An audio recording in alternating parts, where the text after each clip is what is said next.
कण कण में बसा है वो, रग रग में सजा है जो, देख उसे और देखने को दिल कहता है, ना जाने वो किधर रहता है। उन्मादों में है वो, अवसादों में है वो, ओमकार है वो, निराकार है वो, सबका प्यारा है वो, सबका दुलारा है वो, दुनिया के दुख को मिटाने वाला है वो, सब पे खुशियाँ लुटाने वाला है वो।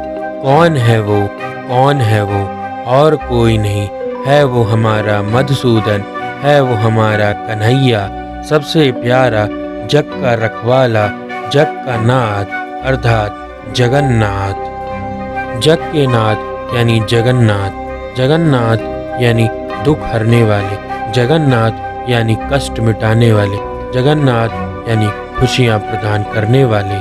तो चलिए दोस्तों, आज की इस वीडियो में हम लोग देखने जा रहे हैं कि कैसे जगन्नाथ मंदिर तक पहुंचा जा सकता है। ऐसे कौन से ऐसे रहस्य हैं जो जगन्नाथ मंदिर को विश्व के सबसे अनोखे मंदिरों की सूची में प्रथम पर रखते हैं। ऐसी कौन सी बातें हैं जिसके कारण जगन्नाथ मंदिर विश्व विख्यात है।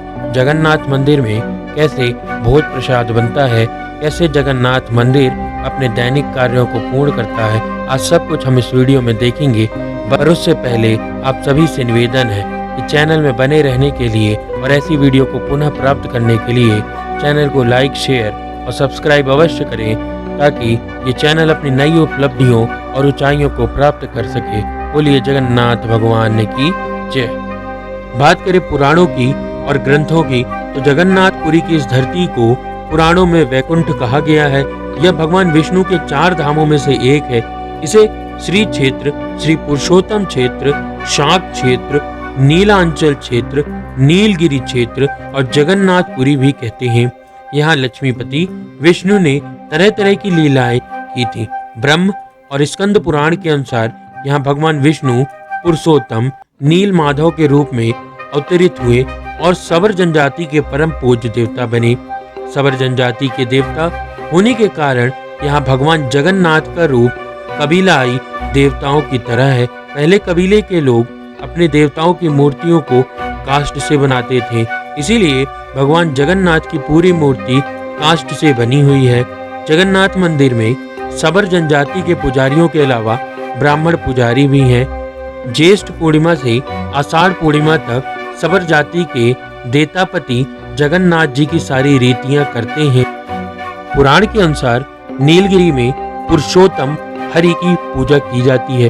पुरुषोत्तम हरि को यहाँ भगवान राम का रूप माना जाता है। सबसे प्राचीन मत्स्य पुराण में लिखा है कि पुरुषोत्तम क्षेत्र की देवी विमला है और यहाँ उनकी पूजा होती है। रामायण के उत्तर कांड में भी भगवान राम ने रावण के भाई विभीषण को अपने इक्ष्वाकु वंश के लिए कुल देवता भगवान जगन्नाथ की आराधना करने को कहा है। आज भी पुरी के श्री मंदिर में विभीषण वंदापना की परंपरा है। स्कंद पुराण में पुरी धाम का भौगोलिक वर्णन मिलता है। स्कंद पुराण के अनुसार पुरी एक दक्षिणावर्ती शंख की तरह है और यह 5 कोस यानी 16 किलोमीटर क्षेत्र में फैला है। माना जाता है कि इसका लगभग 2 कोस क्षेत्र बंगाल की खाड़ी में डूब चुका है। इसका उदर है समुद्र की सुनहरी रेत, जिसे महोदधि का पवित्र जल धोता रहता है। सिर वाला क्षेत्र पश्चिम दिशा में है, जिसकी रक्षा स्वयं देवादिदेव महादेव करते हैं। शंख के दूसरे घेरे में शिव का दूसरा रूप ब्रह्म कपाल मोचन विराजमान है। माना जाता है कि भगवान ब्रह्मा का एक सिर महादेव की हथेली से चिपक गया था और वह यहीं आकर गिरा था। तभी से यहाँ पर महादेव की ब्रह्म स्वरूप में यानी रूप में पूजा की जाती है। शंख के तीसरे वृत्त में मां विमला और नाभि स्थल में भगवान जगन्नाथ रथ सिंहासन पर स्वयं साक्षात रूप में विराजमान है। बात करें जगन्नाथ मंदिर के इतिहास की, तो जगन्नाथ मंदिर का इतिहास काफी पुराना है। यह मंदिर एक बार नहीं बल्कि 18 बार विदेशी ताकतों का शिकार हुआ। इस मंदिर पर अनेक विदेशी ताकतों ने आक्रमण किया, लेकिन फिर भी आज यह मंदिर विश्व विख्यात मंदिरों में से एक है। इस मंदिर में पहला आक्रमण 9वीं शताब्दी में रक्तवाहु द्वारा किया गया। फिर इलायस शाह 1360 में, फिरोज शाह, इस्माइल गाजी, इस्माइल खान, हाकिम खान 1612 में, कल्याण मल 1647 में अमीर फतेह खान, 1699 में नवाब इकराम खान, फिर मोहम्मद तुकी खान ने 17वां आक्रमण 1731 में किया और 1881 में लेख धर्म के अनुसार अनुयायियों ने 18वां आक्रमण और अंतिम आक्रमण इस मंदिर पर किया, लेकिन फिर भी इस मंदिर का कुछ नहीं हो सका। यह मंदिर आज भी अपनी उपलब्धियों, अपने भगवान श्री जगन्नाथ स्वामी के लिए विश्व में विख्यात है। जगन्नाथपुरी की इस मंदिर की बनावट गंग राजवंश के राजा अनंत वर्मन चोटगंग देव के द्वारा की गई थी। इस मंदिर के बारे में सबसे पहला प्रमाण जो मिलता है वो है महाभारत के वन पर्व में, जहाँ पर कहा जाता है कि सबसे पहले आदिवासी विश्ववसु ने नील माधव के रूप में भगवान श्री जगन्नाथ की पूजा की थी और इसी कारण आज भी जगन्नाथपुरी के मंदिर में विश्ववसु यानी नील माधव की पूजा करने वाले आदिवासी सबर जनजाति के कई पुजारी हैं, जिन्हें देतापति के नाम से भी जाना जाता है। बात करें जगन्नाथ मंदिर के कुल क्षेत्र की, तो जगन्नाथ मंदिर का कुल क्षेत्र 4 लाख वर्ग फुट का यानी 37,000 मीटर स्क्वायर में यह पूरा मंदिर फैला हुआ है और 4 दीवारी से घिरा हुआ है। कलिंग शैली के मंदिर और शिल्प के आश्चर्यजनक प्रयोग से यह मंदिर परिपूर्ण हो चुका है। यह मंदिर भारत के भव्यतम स्मारक स्थलों में से एक है। मुख्य मंदिर वक्र रेखीय आकार का है, जिसके शिखर पर विष्णु का श्री सुदर्शन चक्र यह मुख्य द्वार के ठीक सामने स्थित है। इसका द्वार 2 सिंह द्वारा रक्षित किया जाता है। आपको जानकर ये काफी हैरानी होगी, इस मंदिर को बनने में लगभग 14 वर्ष लगे। वैसे मंदिर में स्थापित बलभद्र, जगन्नाथ और सुभद्रा जी की काष्ठ मूर्तियों का पुनर्निर्माण 1863, 1939, 1950, 1966 और 1977 में किया गया था। कहा जाता है कि यह मंदिर भगवान विष्णु के अवतार श्री कृष्ण को समर्पित है। यहाँ पर भगवान जगन्नाथ स्वयं अपने भाई बलराम और बहन सुभद्रा के साथ विराजमान हैं। मंदिर में 4 कक्ष हैं, जिनके नाम भोग मंदिर, नाथ मंदिर, जगमोहन और मंदिर है। मंदिर परिसर एक दीवार से घिरा हुआ है, जिसके प्रत्येक तरफ द्वार है। कुल मिलाकर मंदिर बहुत खूबसूरत है, जिसे देखकर आपको काफी हैरानी हो। इस मंदिर में कुल 4 द्वार हैं, जिसमें पूर्व में सिंह द्वार यानी शेर द्वार, दक्षिण में अश्व द्वार यानी घोड़ा द्वार, पश्चिम में व्याघ्रासन द्वार यानी बाघ द्वार और उत्तर में हस्ती द्वार यानी हाथी द्वार कहा जाता है। लॉयन ग्रेट ग्रैंड रोड पर स्थित ये सभी प्रमुख द्वार स्थित हैं। ज्यादातर लोग सिंह द्वार से ही जगन्नाथ जी की दर्शन कर पाते हैं। ये थी जगन्नाथ मंदिर के बारे में संपूर्ण जानकारी। चलिए देखते हैं अब जगन्नाथ जी की कथा। ऐसी कौन सी कथा रही, ऐसी कौन सी बात रही जिसके कारण स्वयं भगवान जगन्नाथ स्वामी को वैकुंठ लोक यानी स्वयं महालक्ष्मी के लोक वैकुंठ लोक को छोड़कर पृथ्वी यानी धरा पर आकर रहना पड़ा। तो चलिए सुनते हैं आज की इस प्रमुख कथा को। तो शुरुआत करते हैं आज की इस कथा को। राजा इंद्रद्युम्न मालवा के राजा हुआ करते थे, जिनके पिता का नाम भारत और माता का नाम सुमति था। राजा इंद्रद्युम्न को सपने में भगवान जगन्नाथ के साक्षात दर्शन हुए थे। कई ग्रंथों में राजा इंद्रद्युम्न और उनके यज्ञ के बारे में विस्तार से लिखा गया था। उन्होंने यहाँ कई विशाल यज्ञ किए और एक सरोवर भी बनवाया। एक रात भगवान विष्णु ने उन्हें स्वप्न में दर्शन दिए और ये कहा कि नीलांचल पर्वत की एक गुफा में मेरी मूर्ति है, उसे नील माधव के नाम से जाना जाता है। तुम एक मंदिर बनवाकर उस मूर्ति को वहां पर स्थापित कर दो। राजा ने तुरंत ही अपने सेवकों को नीलांचल पर्वत की खोज में भेजा। उसमें से एक था ब्राह्मण विद्यापति। विद्यापति ने सुन रखा था कि सबर कबीले के लोग नील माधव भगवान की पूजा करते हैं और उन्होंने अपने देवता की इस मूर्ति को नीलांचल पर्वत की गुफा में छिपा कर रखा है। वह यह भी जानता था कि सबर कबीले का मुखिया विश्ववसु नील माधव का उपासक है और उसी ने यह मूर्ति गुफा में छुपा कर रखी है। चतुर विद्यापति ने मुखिया की बेटी से विवाह कर लिया। आखिर में वह अपनी पत्नी के जरिए नील माधव की गुफा तक पहुंचने में सफल हो पाया। जैसे ही विद्यापति उस मूर्ति के पास पहुंचा, उसने तुरंत ही उस मूर्ति को चुरा ली और राजा को लाकर दे दी। विश्ववसु ने अपने आराध्य देव कि मूर्ति चोरी होने से बहुत दुखी हुआ। अपने भक्त के दुख होने से भगवान भी बहुत दुखी हुए। भगवान गुफा में लौट आए, लेकिन साथ ही राजा इंद्रद्युम्न से वादा किया कि वो एक दिन उनके पास जरूर लौटेंगे, बशर्ते कि वो एक दिन उनके लिए विशाल मंदिर बनवा देगा। राजा ने मंदिर बनवा दिया और भगवान विष्णु से मंदिर में विराजमान होने के लिए कहा। भगवान ने कहा कि तुम मेरी मूर्ति बनाने के लिए समुद्र में तैर रहा पेड़ का बड़ा टुकड़ा उठाकर लाओ, जो द्वारिका से समुद्र में तैर कर पुरी आ चुका है। राजा के सेवकों ने तुरंत ही उस पेड़ के टुकड़े को ढूंढ लिया, लेकिन सब लोग मिलकर भी उस पेड़ को नहीं उठा पाए। तब राजा को समझ आया कि नील माधव के अनन्य भक्त सवर कबीले के मुखिया विश्ववसु की सहायता लेनी पड़ेगी। सब उस वक्त काफी हैरान हुए जब विश्ववसु भारी भरकम लकड़ी को उठाकर मंदिर ले आए। अब बारी थी लकड़ी से भगवान की मूर्ति गढ़ने की। तो राजा के कारीगरों ने लाख कोशिश कर ली, लेकिन कोई भी लकड़ी में एक छेनी तक नहीं लग सका। तब तीनों लोगों के कुशल कारीगर यानी स्वयं भगवान विश्वकर्मा एक बूढ़े व्यक्ति का रूप धारण कर वहां पर आए। उन्होंने तुरंत ही राजा को कहा कि वे नील माधव की मूर्ति बना सकते हैं, लेकिन साथ ही उन्होंने अपनी एक शर्त भी रखी कि 21 दिन तक मूर्ति में कोई भी विघ्न नहीं आना चाहिए और वो मूर्ति अकेले ही बनाएंगे। इस बीच 21 दिन के बीच में कोई भी व्यक्ति उस कक्ष के अंदर प्रवेश नहीं करेगा। उनकी शर्त मान ली गई और लोगों की ओर से छेनी हथौड़ी की आवाज आती रही। राजा इंद्रद्युम्न की रानी गुडिंचा अपने को रोक नहीं पाई। वह दरवाजे के पास गई तो उसे आवाज नहीं सुनाई दी। रानी ने तुरंत ही राजा को इसकी सूचना दी। अंदर से कोई आवाज सुनाई नहीं दे रही थी। राजा को भी ऐसा लगा। तभी सभी शर्तों और चेतावनियों को दरकिनार करते हुए राजा ने कमरे का दरवाजा खोल दिया।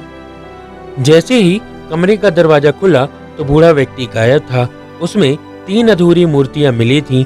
भगवान नील माधव और उनके भाई के छोटे हाथ बने थे, लेकिन उनकी टांगे नहीं थी, जबकि बहन सुभद्रा के हाथ पांव बने ही नहीं थे। राजा ने इसे भगवान की इच्छा मानकर इन्हीं अधूरी मूर्तियों को स्थापित कर दिया। तब से लेकर आज तक यही 3 मूर्तियों को तीनों भाई बहन के स्वरूप में पूजा की जाती है। राजा को काफी आघात हुआ, क्योंकि मूर्ति के हाथ और पैर नहीं बने थे और वह पछतावा करने लगा कि उसने द्वार क्यों खोल दिया। पर तभी वहां ब्राह्मण के रूप में नारद मुनि पधारे और उन्होंने राजा से कहा कि भगवान इसी स्वरूप में अवतरित होना चाहते थे और दरवाजा खोलने का विचार स्वयं जगन्नाथ स्वामी यानी भगवान श्री कृष्ण ने आपके दिमाग में डाला था। इसलिए उसे आघात चिंतन करने का कोई कारण नहीं बनता और वह निश्चिंत हो जाए। एक दूसरी कहानी जो कि महाभारत से जुड़ी हुई है बताती है कि कैसे जगन्नाथ जी की उत्पत्ति यहाँ पर हुई, कैसे भगवान जगन्नाथ जी स्वयं यहाँ पर प्रकट हुए। तो इस कहानी की शुरुआत होती है माँ यशोदा, सुभद्रा और देवकी जी से। ये तीनों माताएं वृंदावन से द्वारका आई हुई थीं। रानियों ने उनसे निवेदन किया कि वे उन्हें भगवान श्री कृष्ण की बाल लीलाओं के बारे में बताएं।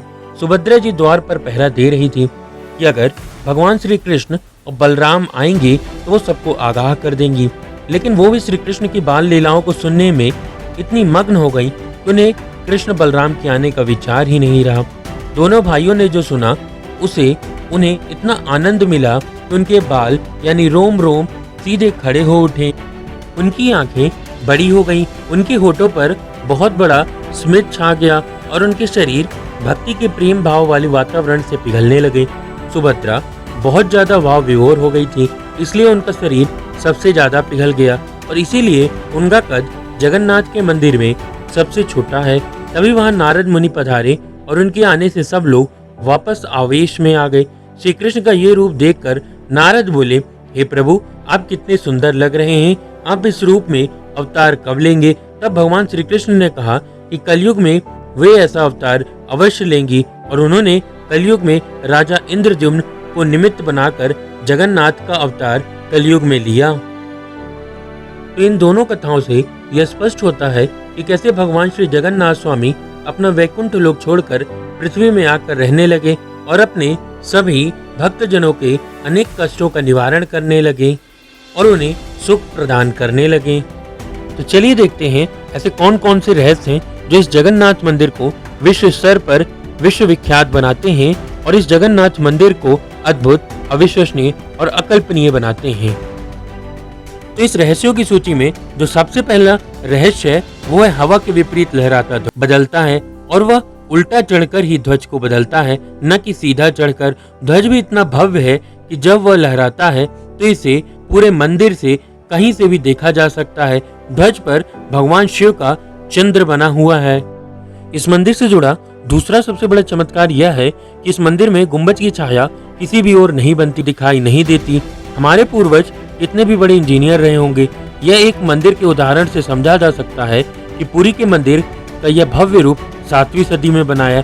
और भव्यता की मिसाल तो यह है कि यह मंदिर की गुंबज की छाया आज भी सूर्य कहीं भी चला जाए, किसी भी दिशा में चला जाए, किसी भी तरह वह छाया नहीं बनती। तीसरा सबसे बड़ा चमत्कार यह है कि भगवान का सुदर्शन चक्र। जगन्नाथपुरी में किसी भी स्थान से आप मंदिर के शीर्ष पर लगे सुदर्शन चक्र को देखेंगे तो आपको सदैव आपके सामने ही लगा दिखेगा। इसे नील चक्र भी कहते हैं और यह अष्ट धातु से बना हुआ है। यह अति पावन और पवित्र माना जाता है। जगन्नाथपुरी से जुड़े चौथे सबसे बड़े रहस्य की बात करें तो वह है हवा की दिशा। सामान्य दिनों में हवा समुद्र से जमीन की तरफ आती है और शाम के दौरान इसके विपरीत। लेकिन जगन्नाथपुरी में कुछ और होता है। अधिकतर समय समुद्री तटों पर हवा समुद्र से जमीन की ओर आती है, लेकिन यहाँ समुद्र में हवा जमीन से समुद्र की ओर जाती है। ऐसा क्यों होता है इसका भी आज तक कोई भी पता नहीं लगा पाया है। इसके बाद जो सबसे बड़ा चमत्कार इस मंदिर में देखने को मिलता है कि गुंबज के ऊपर से कभी भी कोई भी पक्षी उड़ते हुए नहीं देखे गए। जगन्नाथपुरी के मंदिर के गुंबज के आसपास से आज तक कोई भी पक्षी उड़ता हुआ नहीं देखा गया है। इसके ऊपर से कोई भी विमान भी नहीं उड़ सकते। मंदिर के शिखर के पास पक्षी उड़ते नजर नहीं आते, जबकि देखा गया है कि भारत के अधिकतर मंदिरों के गुंबज पर पक्षी जाकर बैठ जाते हैं या आसपास उड़ते रहते हैं। जगन्नाथ मंदिर से जुड़ा छठवां सबसे बड़ा अगर कोई चमत्कार है वो है रसोई घर। 500 रसोइये और 300 सहयोगियों के साथ बना भगवान जगन्नाथ जी का रसोई अब तक का पूरे भारत में सबसे विशाल रसोई घर है। लगभग 20 लाख भक्त कर हर दिन यहाँ पर भोजन करने के लिए आते हैं। कहा जाता है कि मंदिर में प्रसाद कुछ हजारों लोगों के लिए ही नहीं बल्कि लाखों करोड़ों श्रद्धालुओं के लिए भरपेट बनाया जाता है। मंदिर के अंदर पकाने के लिए भोजन की मात्रा पूरे वर्ष के लिए रहती है। प्रसाद की एक भी मात्रा कभी भी व्यर्थ नहीं जाती।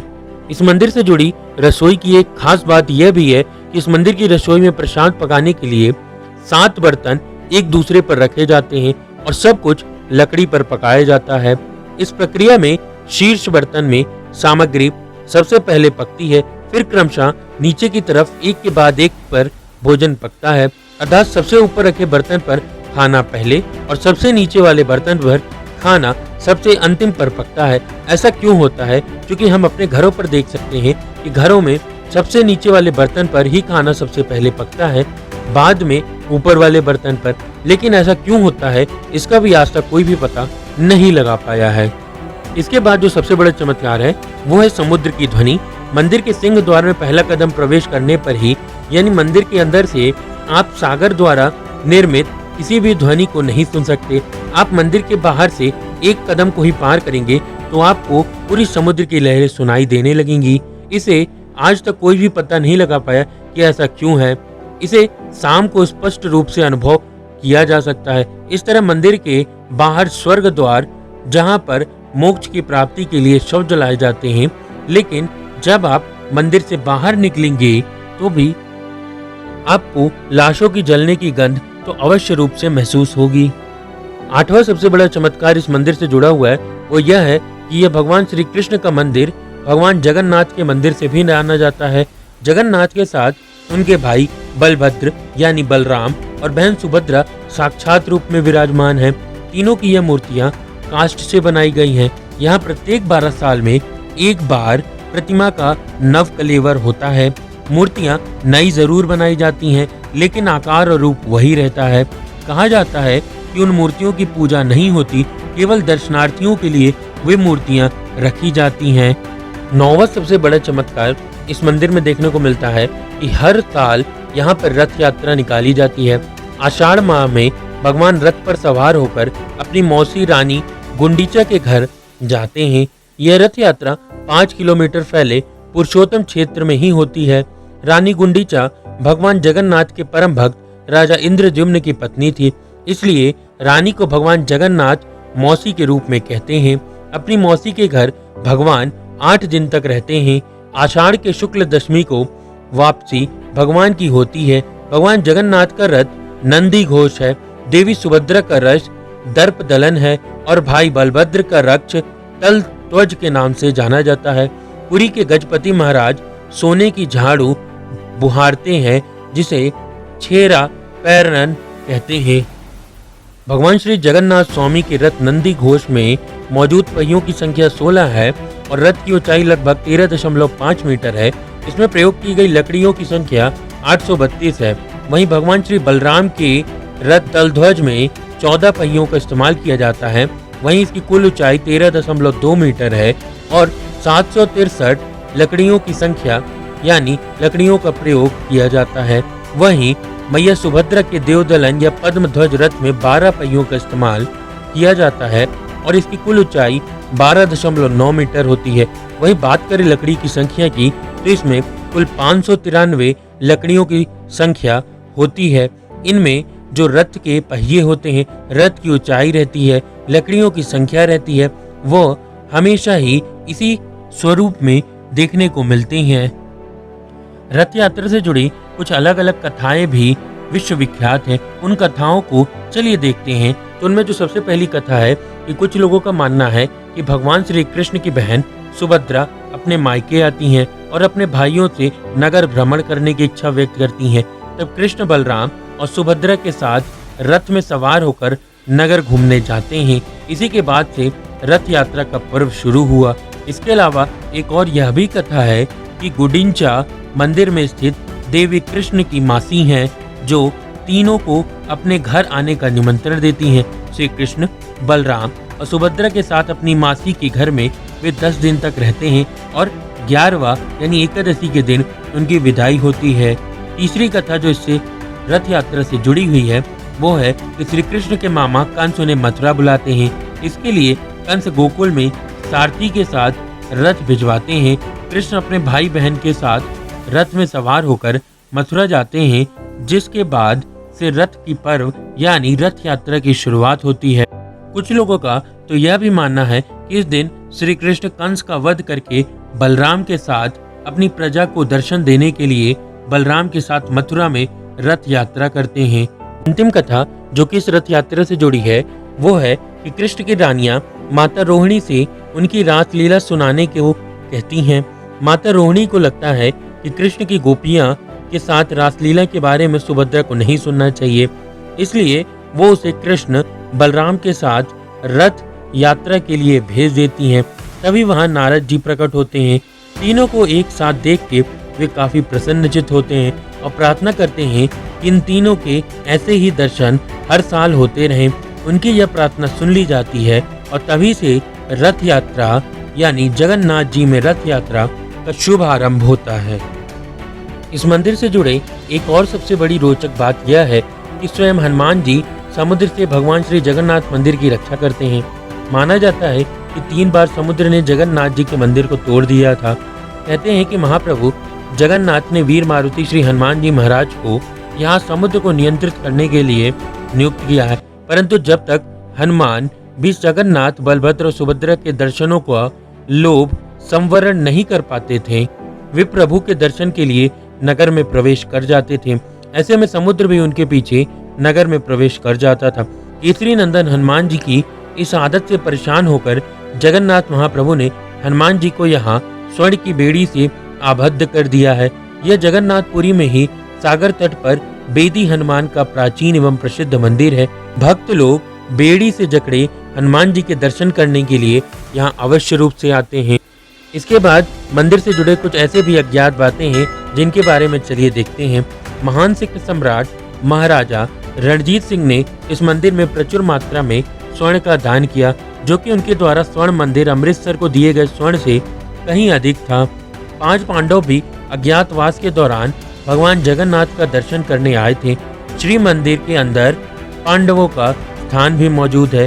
भगवान जगन्नाथ जब चंदन यात्रा करते थे तो 5 पांडव उनके साथ नरेंद्र सरोवर जाते थे। कहते हैं कि 9वीं शताब्दी में स्वयं आदि शंकराचार्य ने यहाँ की यात्रा की थी और यहाँ पर उन्होंने 4 मठों में से एक मठ यानी गोवर्धन मठ की स्थापना की थी। मंदिर के बारे में जो सबसे चर्चित बात यह है कि इस मंदिर में गैर भारतीय धर्म यानी हिंदुओं के अलावा किसी भी धर्म के लोगों का प्रवेश वर्जित है। माना जाता है कि यह प्रतिबंध कई विदेशियों द्वारा मंदिर और निकटवर्ती क्षेत्रों में घुसपैठ और हमलों के कारण किए गए हैं। मंदिर को काफी क्षति विदेशी ताकतों के द्वारा पहले ही पहुंचाई जा चुकी है, इसीलिए इस मंदिर में किसी भी विदेशियों को घुसने की अनुमति नहीं प्रदान की गई है।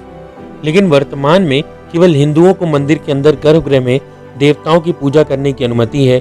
मंदिर के सिंह द्वार यानी मुख्य प्रवेश द्वार का एक संकेत स्पष्ट रूप से इंगित करता है कि केवल हिंदुओं के प्रवेश की अनुमति है।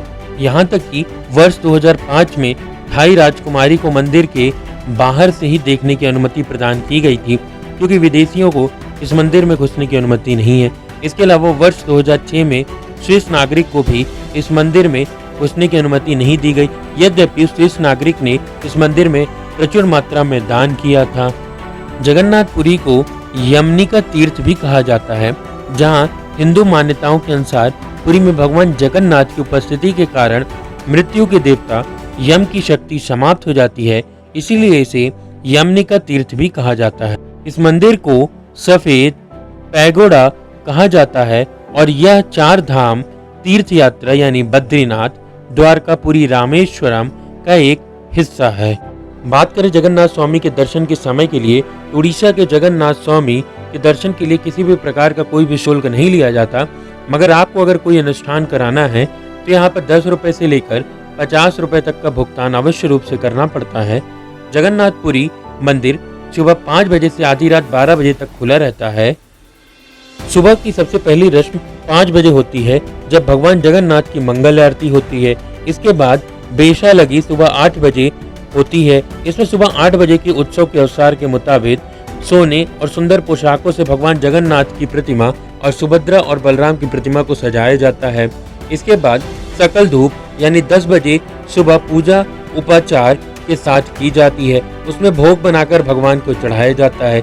इसके बाद मैलम और भोग मंडप, सुबह की पूजा के बाद देवताओं के कपड़े फिर से बदले जाते हैं, उसको मैलम कहते हैं। बाद में भोग मंडप में पूजा होती है और भोग या प्रसाद चढ़ाया जाता है। फिर मध्य धूप यानी सकल धूप की तरह यह पूजा उपाचारों के साथ सुबह 11 बजे से दोपहर के 1 बजे तक होती है। शाम को संध्या धूप यानी शाम 7 बजे से रात के 8 बजे तक पूजा करके भोग चढ़ाया जाता है।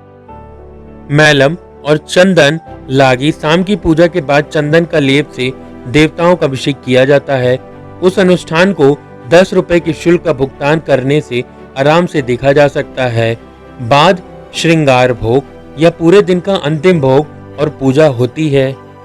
रथ यात्रा के अलावा मंदिर में कुछ और भी ऐसी यात्राएं निकाली जाती हैं जो अपने रूप में ही काफी महत्वपूर्ण है। उनमें सबसे महत्वपूर्ण है डोला यात्रा। डोला यात्रा का यह त्योहार फागुन के महीने में आयोजित होता है। मंदिर में देवताओं का एक जुलूस में ले जाया जाता है और जो मुख्य मंदिर के बाहर स्थित है और विशेष अनुष्ठान किए जाते हैं। इसके अलावा मकर संक्रांति में मुख्य त्योहार मनाया जाता है। मकर संक्रांति का यह पर्व पौष मास में मनाया जाता है।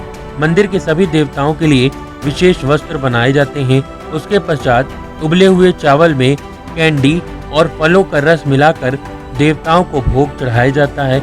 यह पर्व कृषि महत्व अधिक है। तीसरे नंबर पर जो सबसे बड़ी यात्रा है वह स्नान यात्रा। यह त्योहार में पूर्णिमा के दिन सभी देवताओं को स्नान कराया जाता है और बाद में भगवान को मंदिर से बाहर लाया जाता है और जुलूस में स्नान बेदी तक ले जाया जाता है।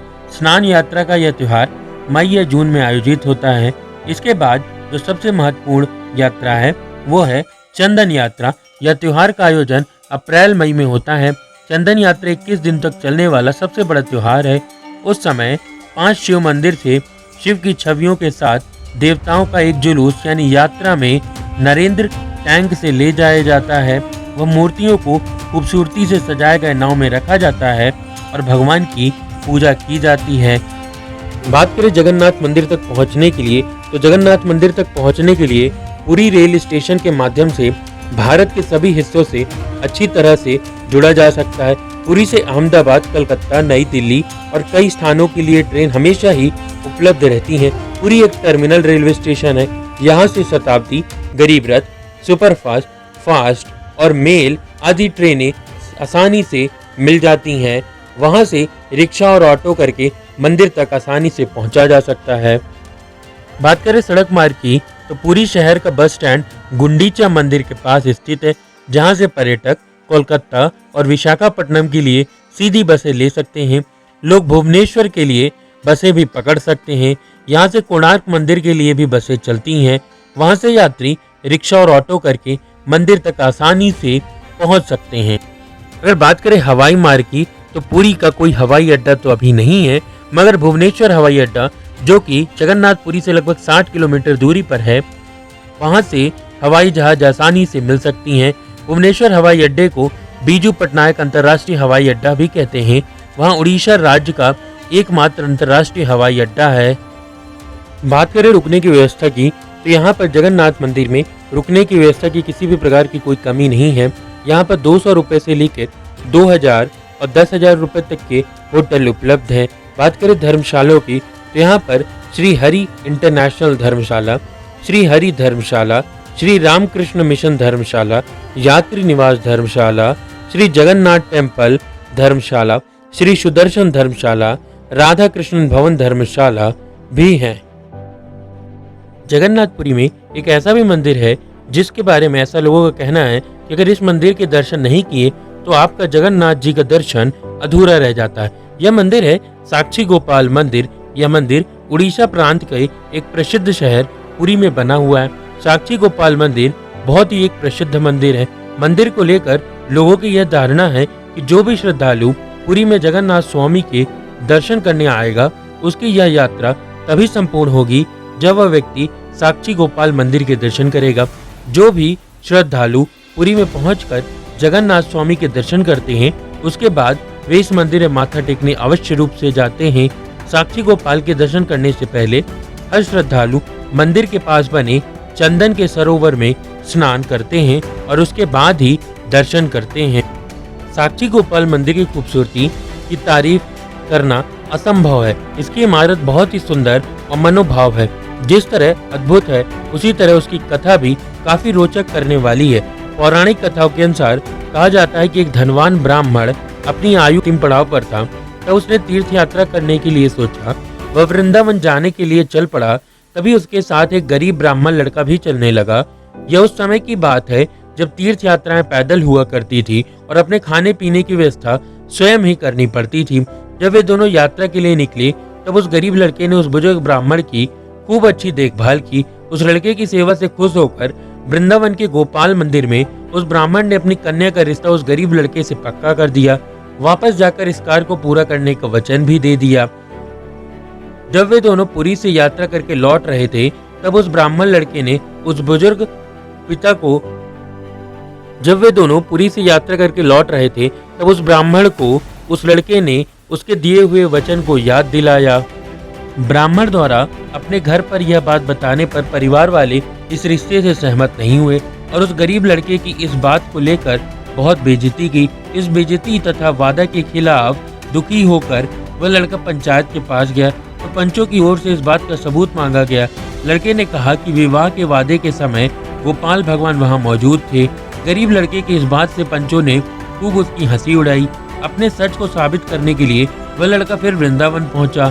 यहाँ पहुंचकर उसने भगवान गोपाल जी को अपनी पूरी दर्द की कहानी सुनाई और हाथ जोड़कर उनसे विनती करने लगा कि आप मेरे साथ चलकर पंचायत को और पंचों को सारी बात समझा दीजिए। उस गरीब लड़के के इस विश्वास को देखकर गोपाल जी अति प्रसन्न हुए और उसके साक्षी यानी गवाह बनने के लिए तैयार हो गए। गोपाल जी ने लड़के से कहा कि तुम आगे आगे चलना, मैं तुम्हारे पीछे चलूंगा और मेरे घुंघरुओं की आवाज तुम्हारे कानों में आती रहेगी। तुम इस दौरान पीछे मुड़कर मत देखना, वरना मैं स्थिर हो जाऊंगा। लड़का मान गया। दोनों पूरी की ओर चल पड़े। चलते चलते वह एक गांव पुल अलसा के पास पहुंचे तो रेतला रास्ता शुरू हो गया, लेकिन रेतले रास्ता के कारण घुंघरुओं की आवाज आना बंद हो गई। तभी लड़के ने पीछे पलट कर देखा और गोपाल जी वहां स्थिर हो गए।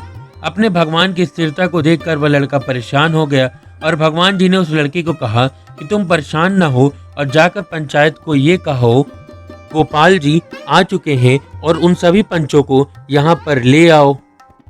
वह गरीब लड़का पंचायत गया और वहां से सभी पंचों को गोपाल जी जहां खड़े थे वहां पर ले आया। पंचायत के आने पर गोपाल जी ने वहां सारी बात बताई कि उस धनवान ब्राह्मण ने उस गरीब लड़के से यह बात बोली थी। गोपाल जी के गवाह बनने से उस गरीब लड़के का विवाह धनवान ब्राह्मण की लड़की से संपन्न हुआ और भगवान वहीं समा गए। तभी से आज तक उनकी याद में यहाँ साक्षी गोपाल मंदिर बना है और यह इस बात की गवाही देता है कि जो भक्त अपने भगवान पर भरोसा रखते हैं, भगवान भी संकट के समय उनका साथ नहीं छोड़ते तथा अपना हाथ देकर संकट के समय उन्हें उभार लेते हैं। इसी बात से जगन्नाथपुरी के दर्शन के बाद यहाँ दर्शन करने जरूर आना चाहिए, क्योंकि यही गोपाल जी आपके दर्शन के साक्षी होते हैं। तो कुछ इस तरह हमने देखा कि कैसे भगवान श्री जगन्नाथ स्वामी वैकुंठ लोक छोड़कर पृथ्वी पर आए और अपने भक्तों के सारे दुख दारिद्र को दूर किए। इसके अलावा हम लोगों ने देखा कि कैसे जगन्नाथपुरी पहुंचा जा सकता है और जगन्नाथपुरी से जुड़े कुछ अनोखे और अटपटे रहस्यों के बारे में भी हमने जानकारी ली, जो कि हर हिंदू भाइयों और बहनों के लिए बहुत ही महत्वपूर्ण है। आशा करता हूँ कि आप सभी को यह वीडियो अवश्य रूप से पसंद आई होगी। बने रहिए चैनल के साथ और दीजिए मुझे इजाजत। जय हिंद, जय भारत, जय जगन्नाथ स्वामी।